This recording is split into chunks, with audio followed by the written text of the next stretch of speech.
आकाशवाणी गोरखपुर से प्रादेशिक समाचार।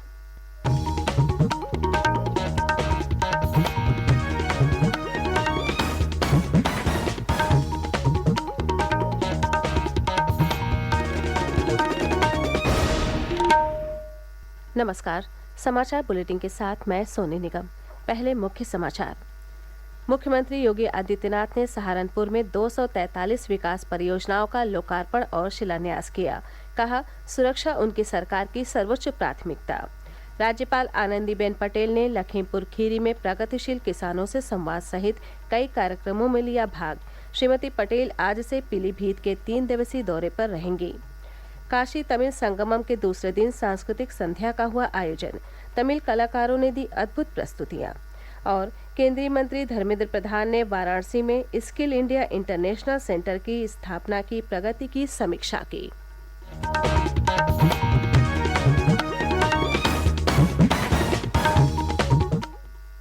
अब समाचार विस्तार से।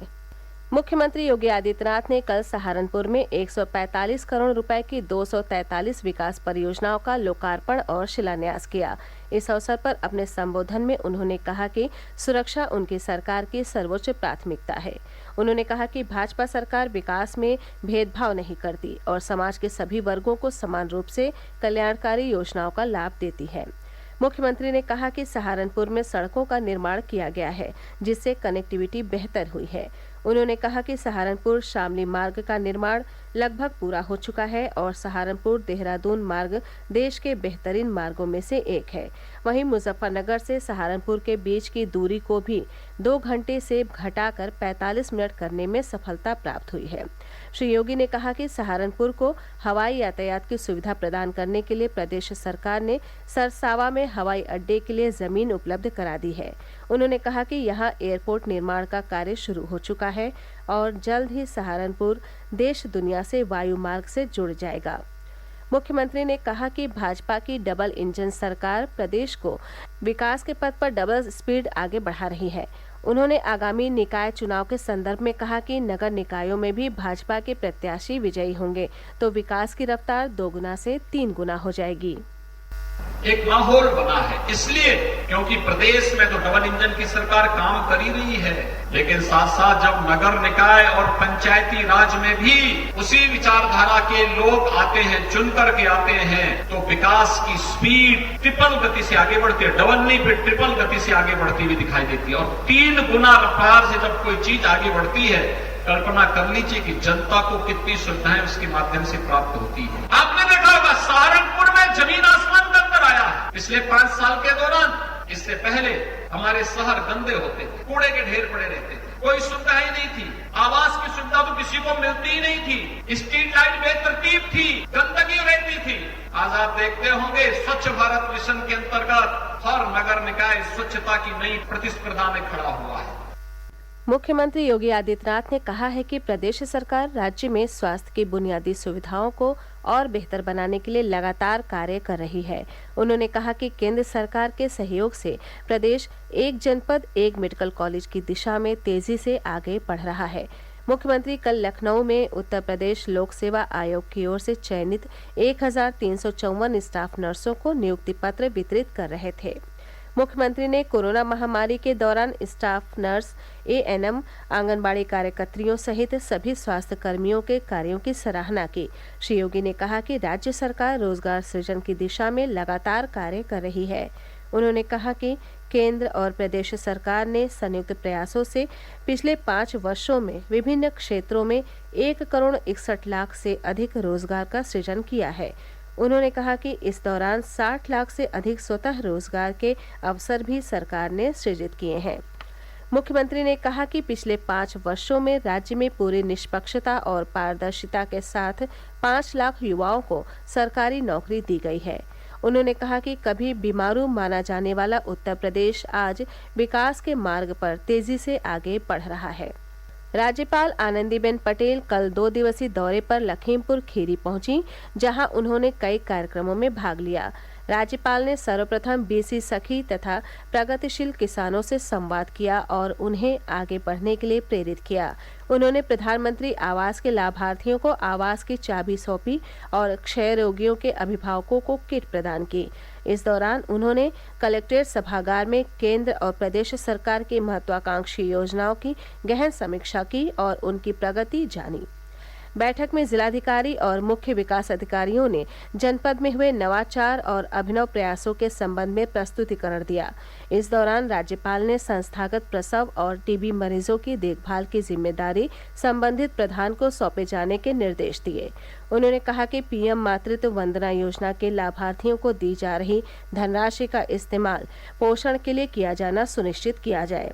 इस दौरान राज्यपाल ने जल जीवन मिशन की समीक्षा करने के साथ मिशन कायाकल्प की प्रगति और जिले में चल रहे स्वयं सहायता समूहों की संख्या और क्रियाशीलता के बारे में भी जानकारी प्राप्त की। राज्यपाल संयुक्त मेघा अलंकरण और वार्षिकोत्सव समारोह में भी सम्मिलित हुई।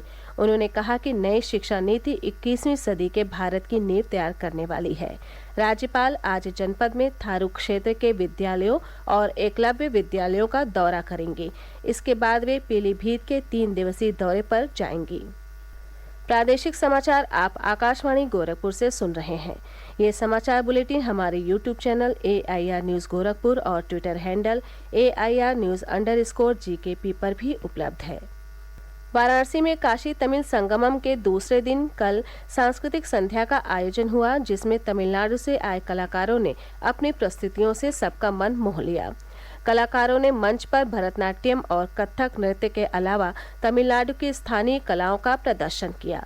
वहीं संगमम में शामिल होने आए तमिल अतिथि वाराणसी में मिल रहे सत्कार से खासे उत्साहित दिखे। तमिलनाडु के तंजावुर से आई बीटेक अंतिम वर्ष की छात्रा संध्या ने कहा कि काशी आकर उन्हें एहसास हुआ कि हमारी भाषा भले ही अलग हो, लेकिन वास्तव में हम सब एक हैं। उन्होंने कहा कि ऐसे कार्यक्रम लगातार आयोजित होने चाहिए।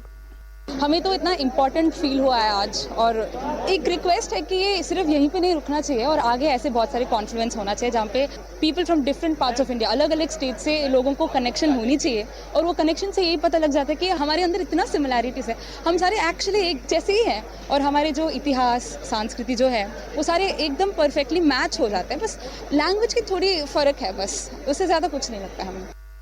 वाराणसी में काशी तमिल संगमम में भाग लेने तमिलनाडु से आए लगभग 300 युवाओं ने कल सुबह गंगा में स्नान किया और बाबा विश्वनाथ का जलाभिषेक किया। मंदिर प्रशासन की ओर से इन युवाओं का डमरू वादन और पुष्प वर्षा कर भव्य स्वागत किया गया।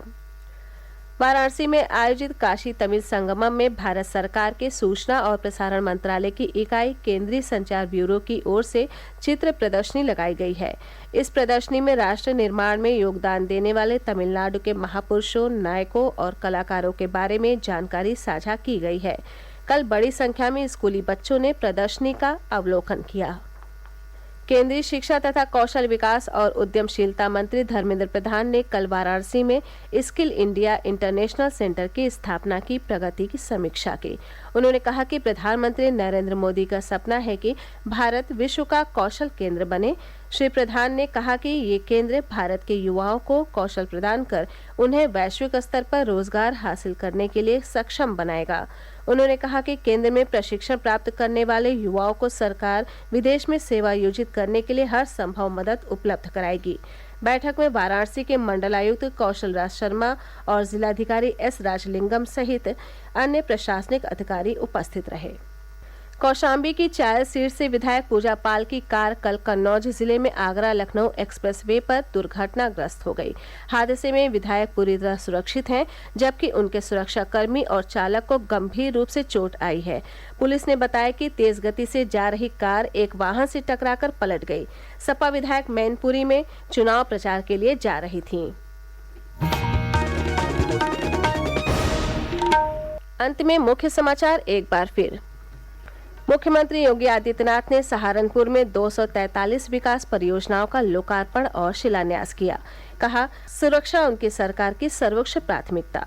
राज्यपाल आनंदीबेन पटेल ने लखीमपुर खीरी में प्रगतिशील किसानों से संवाद सहित कई कार्यक्रमों में लिया भाग। श्रीमती पटेल आज से पीलीभीत के 3 दिवसीय दौरे पर रहेंगी। काशी तमिल संगमम के दूसरे दिन सांस्कृतिक संध्या का हुआ आयोजन। तमिल कलाकारों ने दी अद्भुत प्रस्तुतियां। और केंद्रीय मंत्री धर्मेंद्र प्रधान ने वाराणसी में स्किल इंडिया इंटरनेशनल सेंटर की स्थापना की प्रगति की समीक्षा की। इसी के साथ ये समाचार बुलेटिन समाप्त हुआ। नमस्कार।